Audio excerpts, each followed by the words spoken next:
నమస్కారం. Media today వార్తలకు స్వాగతం. ముందుగా వార్తల్లోని ముఖ్యాంశాలు. సత్తుపల్లిలో అభివృద్ది పనులపై భట్టి విక్రమార్క వ్యాఖ్యలు, ఆసుపత్రులు, టూరిజం ప్రాజెక్టులతో సేవల విస్తరణ, సంక్షేమంతో పాటు అభివృద్ది కూడా సమానం. ప్రజల విశ్వాసం ప్రభుత్వంపై పెరుగుతోందని ధీమా.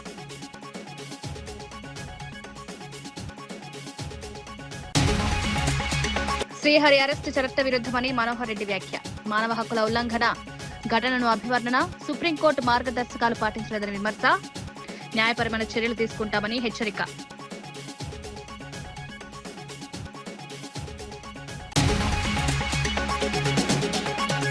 ఆరోగ్యశ్రీ పరిమితి పెంపు, మంత్రి పొంగులేటి ప్రకటన. పేదలకు వైద్య సహాయం 10 లక్షల వరకు పెంపు, ఆసుపత్రుల అభివృద్దిపై ప్రత్యేక దృష్టి, వైద్య ఖర్చుల భారం తగ్గించడమే లక్ష్యం.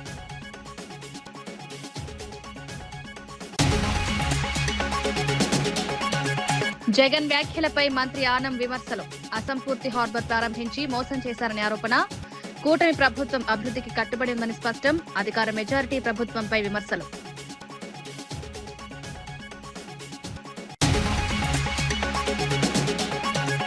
పాలమూరు ప్రాజెక్టుపై నిరంజన్ రెడ్డి తీవ్ర విమర్శలు. రైతులకు ప్రయోజనం లేకుండా నిర్లక్ష్యమని ఆరోపణ. కృష్ణా జలాల విషయంలో స్పందన లేదని మండిపాటు. రైతుల సమస్యలు వెంటనే పరిష్కరించాలని డిమాండ్.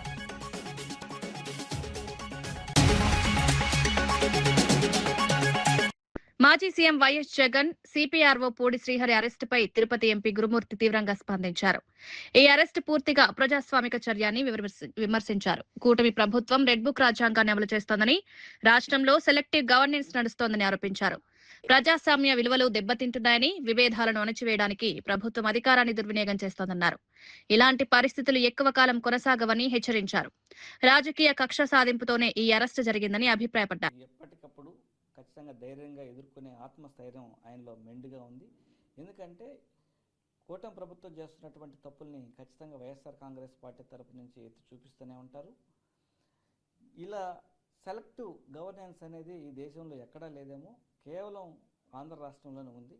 ఆంధ్ర రాష్ట్రంలో జరుగుతున్నటువంటి ప్రభుత్వ పాలన రాజ్యాంగ స్ఫూర్తికి విరుద్ధంగా ఉంది. కొందరికే ప్రభుత్వం, అందరికీ ప్రభుత్వం కాదు అన్న చందన ఉంది.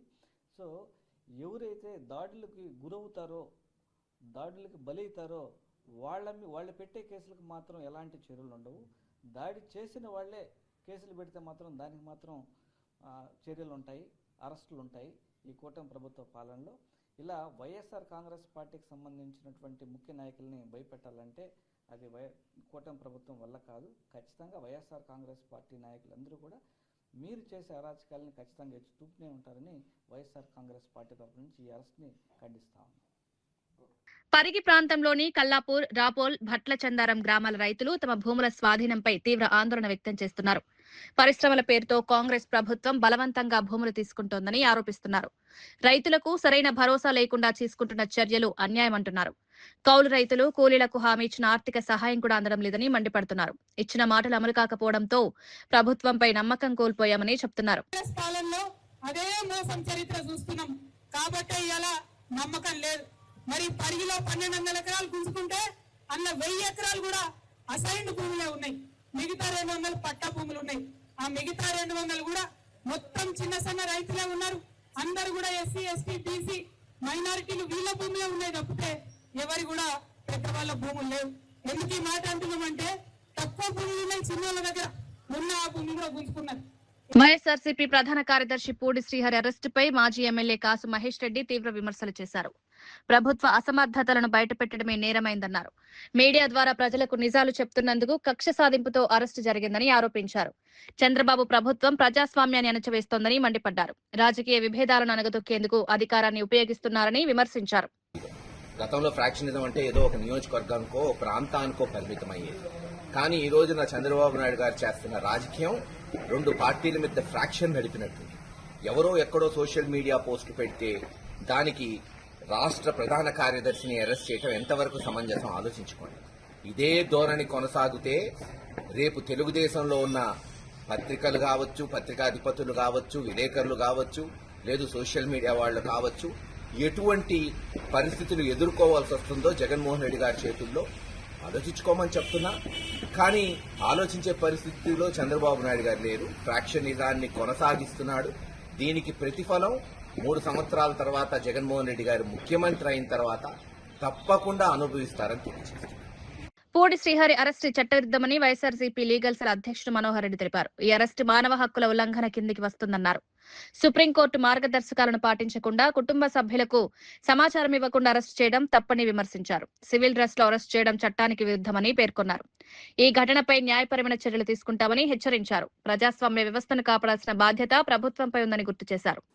అక్రమంగా అరెస్టు చేయడం అనేది, మానవ హక్కులను హరించడం అనేది స్పష్టంగా తెలియజేయదలుచుకున్నాం.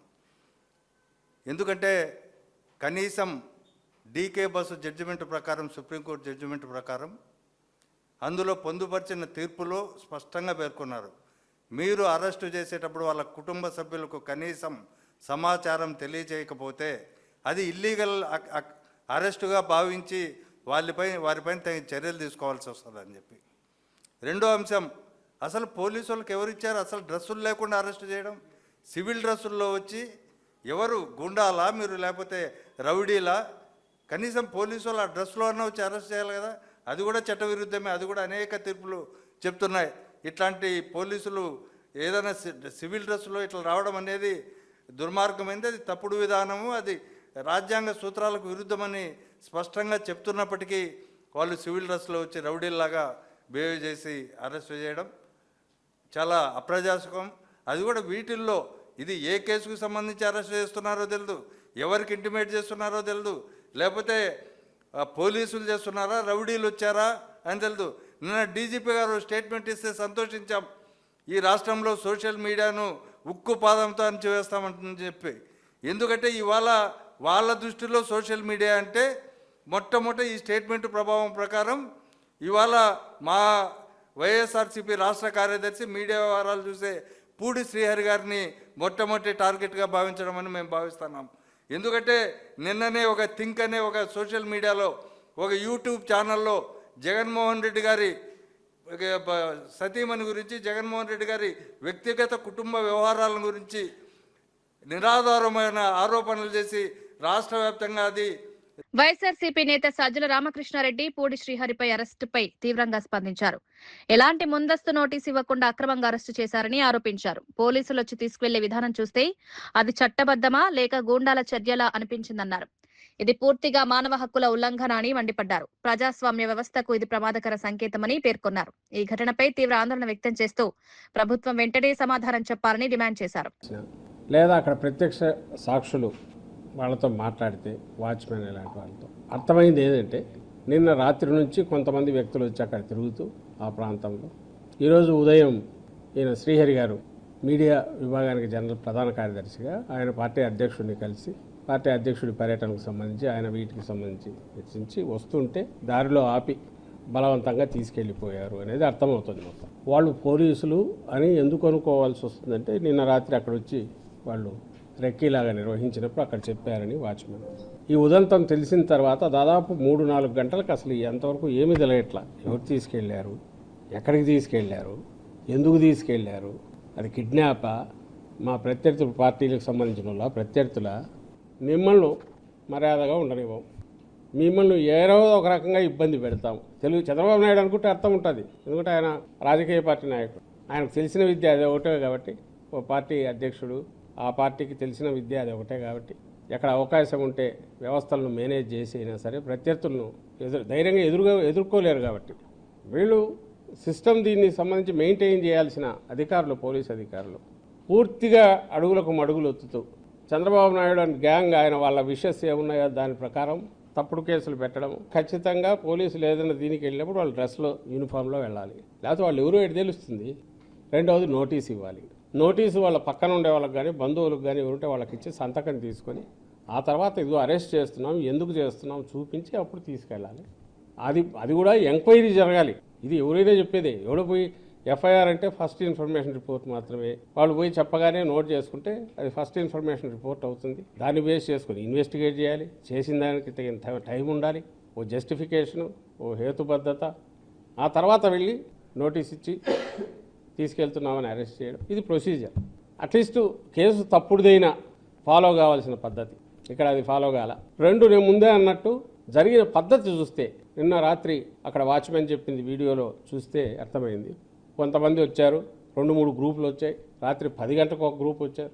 ఎవరంటే సివిల్ డ్రెస్లో ఉన్నారు, మేము ఎస్ఐ అన్నారు, ఏదో చూపించారు. తర్వాత తెల్లవారుజామున 3 గంటల నుంచి వచ్చి కాఫీ వేసి కూర్చున్నారు. ఉదయం 6:30, 7కో 8కో ఈయన వస్తున్నప్పుడు పట్టుకుపోయారు. ఎక్కడి నుంచి? కుప్పం.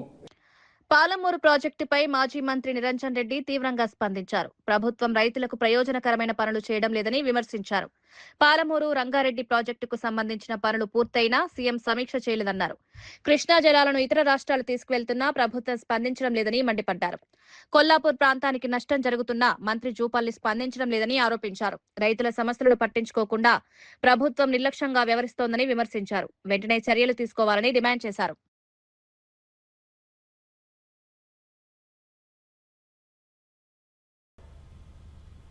%80 పూర్తయినటువంటి పాలమూరు రంగారెడ్డి ప్రాజెక్టు 10% పనులు పూర్తి చేస్తే అయిపోయేది.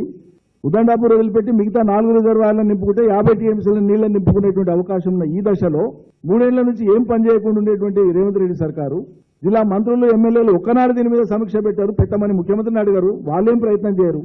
పైపెచ్చి వాళ్ళ ఆంధ్రప్రదేశ్ రాష్ట్రం ఈ రోజు కూడా మొండివాదన ఏం చేస్తుంది? ఈ రోజు కూడా పునర్విభజన చట్టానికి వ్యతిరేకమైన ప్రాజెక్ట్ అని మాట. అసలు ఈ ప్రాజెక్టును పునర్విభజన చట్టానికి వ్యతిరేక ప్రాజెక్ట్ అనడానికి నైతికత లేదు ఆంధ్రప్రదేశ్కు. కానీ చంద్రబాబు నాయుడు గారు ఏ రోజు ఆ వైఖరి వీడనాడు. ఆయన అదే ముండిపడతలతో మాట్లాడతాడు. అదే స్టాండ్కు తగ్గట్టుగా అనేక లేఖలు రాసినారు. దీని మీద రేవంత్ రెడ్డి మాట్లాడు. చంద్రబాబు నొప్పించి, మోడీ నొప్పించి మిగిలినటువంటి అనుమతులు తెచ్చి చేయొచ్చు కదా, మరి ఎందుకు చేయరు? 3వ సంవత్సరం నడుస్తుంది. పునర్విభజన చట్టానికి వ్యతిరేకంగా ఎట్లయితుంది ప్రాజెక్టు? ఒకనాడు కాంగ్రెస్ ప్రభుత్వమే జీవో ఇచ్చింది కదా, ఇది 2013లోనే. అప్పుడే కంటెంప్లేట్ చేసినాం కదా.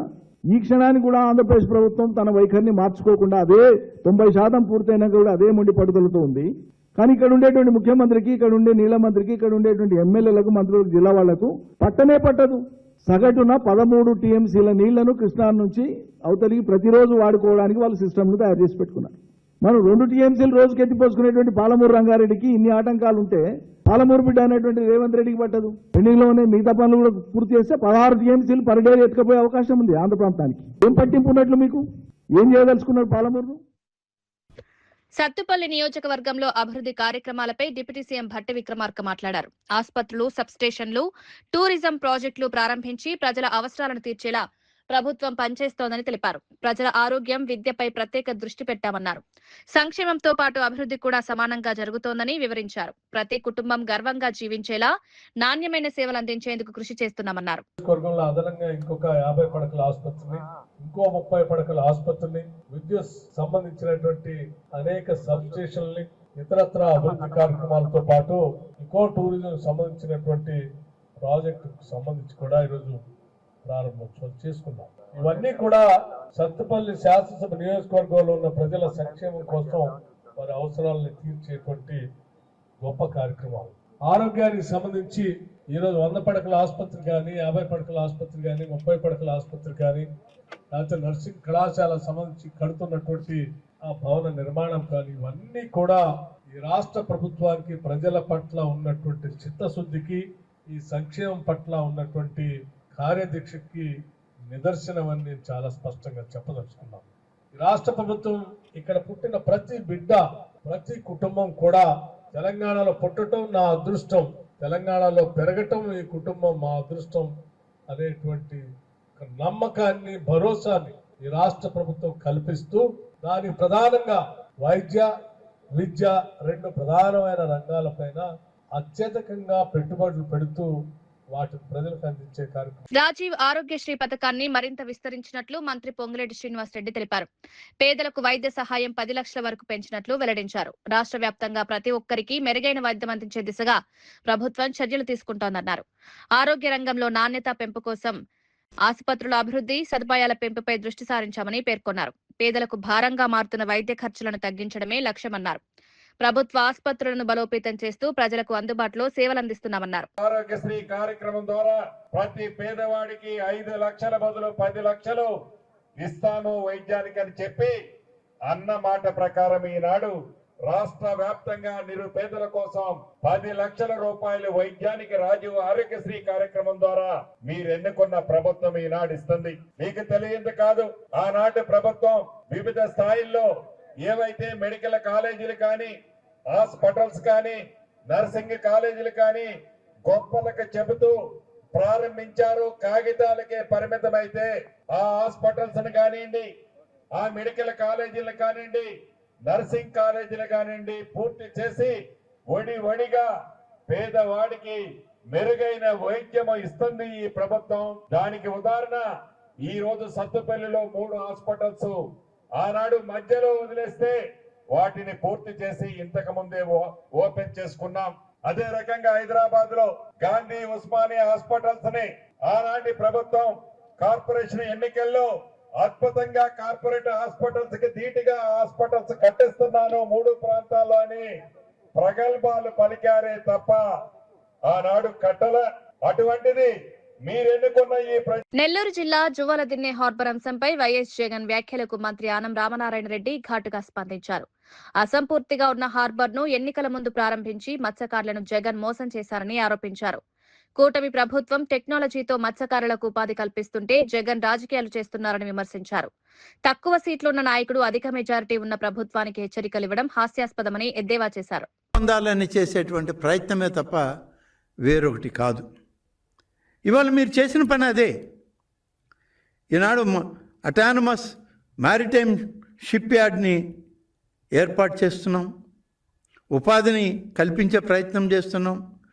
ఇది ప్రైవేటీకరణనో లేకుంటే మరొకటనో మాట్లాడితే ఇది మత్స్యకారుల రేపటి యువతని వాళ్ళ భవిష్యత్తును దెబ్బతీయడానికి మీరు చేసినటువంటి ఒక తప్పుడు ఆరోపణ, ఒక తప్పుడు ప్రయత్నం అని చెప్పి చెప్పక తప్పదు.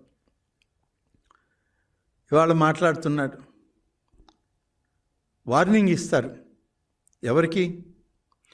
94% స్ట్రైక్ రేట్తో ఈ రాష్ట్ర ప్రజానీకం భారతీయ జనతా పార్టీ, జనసేన పార్టీ, తెలుగుదేశం పార్టీల నాయకుడిగా ఇవాళ రాష్ట్ర ముఖ్యమంత్రిగా ఉన్న చంద్రబాబు నాయుడికి వార్నింగ్ ఇస్తాడు. ఈయన నీ స్థాయి 11 స్థానాలు, చంద్రబాబు నాయుడు స్థాయి 164 స్థానాలు.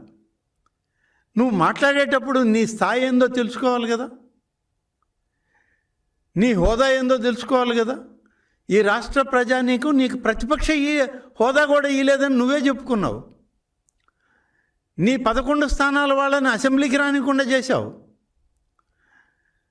11వ తారీఖున జరిగే అసెంబ్లీకి 11 మంది శాసనసభ్యులతో వచ్చి 11 నిమిషాలు కూడా ఉండకుండా పారిపోయిన పెద్ద మనిషివి నువ్వు చంద్రబాబు నాయుడు గారికి వార్నింగ్ ఇస్తావా? అంత శక్తి నీకుందా?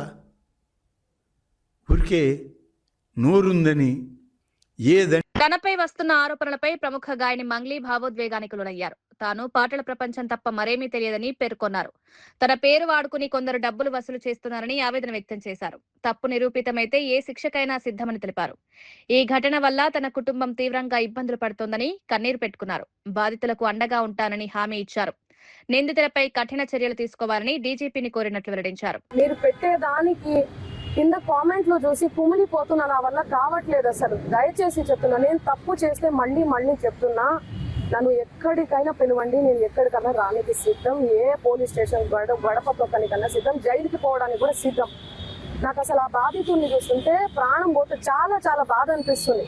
వాళ్ళు నా మీద అనిపిస్తున్నా కూడా మంగ్లీ అని చెప్పి, ఏమీ లేని మంగ్లీ అక్కడ, అసలు మంగ్లీకి సంబంధమే లేదు. వాళ్ళు చెప్తున్న బాధ అనిపిస్తుంది నాకు. ఎందుకంటే ఆ పేదరికం నుంచి నేను వచ్చాను, నాకు తెలుసు అది ఆ పెయిన్ ఎట్లుంటది అనేది. వాళ్ళ దగ్గర నుంచి వాళ్ళని ఏమనాలి అసలు నాకు అర్థం కావట్లేదు. నోటితో ఆ మధు నాయకు, ఆ హేమకాంత్ రెడ్డి, ఈ సుబ్బారావు, ఏంది అసలు ఈ గేమ్ అంతా ఏందో నాకు అసలు ఏమీ కూడా అర్థం కావట్లేదు. గత 30 రోజుల నుంచి నా ప్రోగ్రామ్స్, నాకు అన్ని కూడా రికార్డింగ్స్ అన్ని కూడా వదులుకోవడం జరుగుతుంది. నాకు అసలు దయచేసి చెప్తున్నా, చేతులు జోడించి చెప్తున్నా, నా తప్పు ఉంటే నన్ను ఏ శిక్ష విధించినా కూడా నేను పడడానికి నేను రెడీ. కానీ దయచేసి నా మీద ఏమైనా కోపం ఉంటే దయచేసి చెప్తున్నా, మీరు చూపించే దాన్ని బట్టి ప్రజలందరూ కూడా మిస్లీడ్ అవుతుంది. ప్రజలందరూ ఏమనుకుంటారు, అరే ఏంది అసలు ఏంది మంగ్లీ అని చెప్పి అనుకోరా, నమ్మరా వాళ్ళు? డౌట్ వస్తుంది కదా. ఎంత ప్రేమించే నన్ను, ఎంత ప్రేమించే నా పాటలను హేట్ చేస్తున్నారు. అది దేనివల్ల? మీడియా వల్లనే కదా. మన media, social media, main stream media వల్లనే కదా. దయచేసి చెప్తున్నా, నేను రిక్వెస్ట్ చేస్తున్నా మీ అందరికీ. నేను అసలు ఈ ఒక్క మాట కూడా అనట్లేదు. మీడియా లేకపోతే అసలు నేను లేను. సోషల్ మీడియా లేకపోతే నేను మళ్ళీ చెప్తున్నా, నేను లేను. ఏదన్నా తెలిసి తెలియక తప్పు మాట్లాడితే నన్ను క్షమించండి. మీరు లేకపోతే నేను లేను. నా అన్నదమ్ములు లాంటి వాళ్ళు మీరందరూ కూడా ఓకే. ప్లీజ్ నా ఫోటో దయచేసి వాడకండి. దీనికి నాకు సంబంధం లేదు. ఎందుకు నా ఫోటో వాడుతున్నారు? ఇక్కడ మెయిన్ ఎవరు? మధు నాయక్, హేమకాంత్ రెడ్డి, ఈ సుబ్బారావు అనే వ్యక్తి అడ్వకేట్. వీళ్ళు ఆ మధు నాయక్, హేమకాంత్ రెడ్డి ఎవరి దగ్గర నుంచి కలెక్ట్ చేసిండు పైసలు? బాధితుల నుంచి. బాధితులకు నేను అండగా ఉంటా.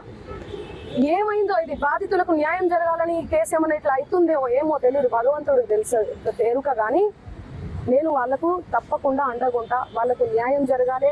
ఈ మధు నాయక్ని, హేమకాంత్ రెడ్డి గారిని, నా మీద బ్యాడ్గా దుష్ప్రచారం చేసిన అన్ని సోషల్ మీడియా ఛానల్స్ అన్ని కూడా తిరిగి దుష్ప్రచారం చేసినటువంటి ఆ సుబ్బారావు గారికి కూడా చేతులెత్తి దండం పెడుతున్నా. వాళ్ళని కఠినంగా శిక్షించాలి అని చెప్పి పోలీస్ శాఖ నేను కోరుతున్నా. ఇన్వెస్టిగేషన్ చేయాలి, ఫెయిర్ ఇన్వెస్టిగేషన్ చేయాలి. మహిళా రిజర్వేషన్ బిల్లు, డీలిమిటేషన్ అంశాలపై కాంగ్రెస్ అధ్యక్షుడు మల్లికార్జున ఖర్గే కేంద్ర ప్రభుత్వంపై తీవ్ర విమర్శలు చేశారు. ప్రతిపక్షాలను అణచివేయడానికే కేంద్రం ఈ చర్యలు తీసుకుంటోందని మండిపడ్డారు. డీలిమిటేషన్ పేరుతో కేంద్రం రాజకీయ లాభాల కోసం ప్రయత్నిస్తోందని ఆరోపించారు. ఈ ప్రక్రియను తాము అంగీకరించబోమని స్పష్టం చేశారు. జమ్మూ కాశ్మీర్, అస్సాంలో జరిగిన తప్పిదాలు మళ్లీ జరగనివ్వమని హెచ్చరించారు. పార్లమెంట్లో ప్రతిపక్షాలు ఐక్యంగా పోరాడతాయని తెలిపారు.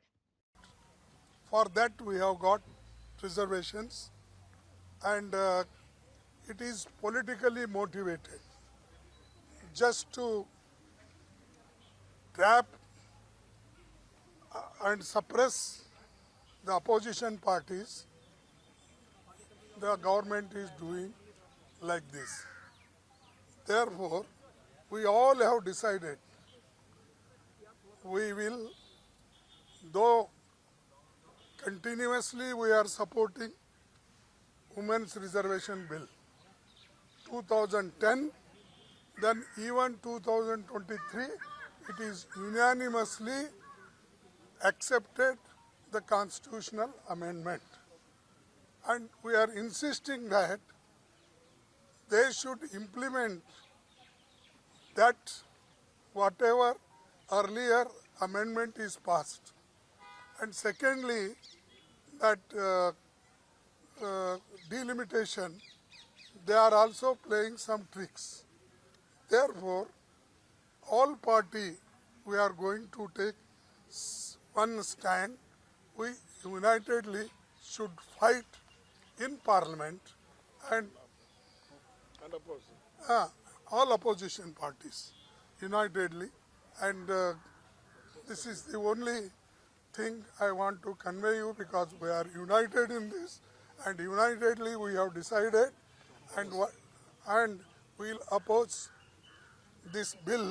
But I want to tell you, we are not against the reservation. The way in which they have put in the bill, whether it is delimitation, whether they have not even cleared census and almost all powers of the Constitution, the executive is taking, and mostly the power which can be executed by the institutions, the Parliament they have given, so that they can change delimitation at any time. And they have done mistakes, or they have already deceived us in our Assam and also our Jammu and Kashmir, several places. So therefore, we will fight. Tamil Nadu రాజకీయాల్లో సినీ నటుడు విజయ్ ప్రచారం హోరెత్తోంది. చెన్నైలోని త్యాగరాయ నగర్ నియోజకవర్గంలో ఆయన భారీగా ప్రచారం నిర్వహించారు. ప్రజల్లోకి వెళ్లి తనదైన శైలిలో ఆకట్టుకుంటున్నారు. అభిమానులు, ప్రజలు పెద్ద ఎత్తున స్పందిస్తూ మద్దతు తెలుపుతున్నారు. అయితే ప్రచార సమయాలపై పోలీసులు ఆంక్షలు విధించడం రాజకీయంగా చర్చకు దారితీసింది. కొత్త రాజకీయ శక్తిగా ఎదుగుతున్న విజయ్ ప్రభావం రాష్ట్ర రాజకీయాల్లో కీలకంగా మారుతోంది. రాబోయే ఎన్నికల్లో ఆయన పార్టీ ప్రభావం ఎలా ఉంటుందనేది ఆసక్తి నెలకొంది.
వార్తలు ముగించే ముందు ముఖ్యాంశాలు మరోసారి.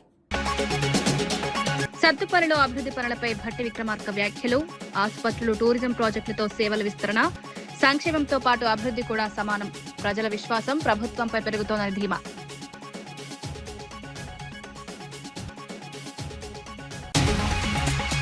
శ్రీహరి అరెస్టు చట్ట విరుద్దమని మనోహర్ రెడ్డి వ్యాఖ్య. మానవ హక్కుల ఉల్లంఘన ఘటనను అభివర్ణన. సుప్రీంకోర్టు మార్గదర్శకాలు పాటించలేదని విమర్శ. న్యాయపరమైన చర్యలు తీసుకుంటామని హెచ్చరిక.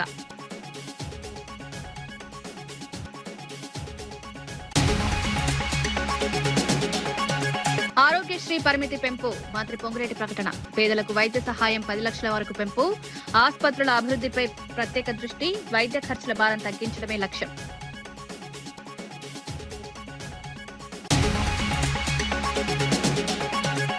జగన్ వ్యాఖ్యలపై మంత్రి ఆనం విమర్శలు. అసంపూర్తి హార్బర్ ప్రారంభించి మోసం చేశారని ఆరోపణ. కూటమి ప్రభుత్వం అభివృద్ధికి కట్టుబడి ఉందని స్పష్టం. అధికార మెజారిటీ ప్రభుత్వంపై విమర్శలు.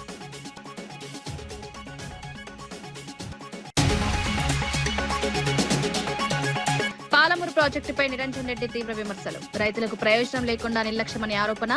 కృష్ణా జలాల విషయంలో స్పందన లేదని మండిపాటు. రైతుల సమస్యలు వెంటనే పరిష్కరించాలని డిమాండ్.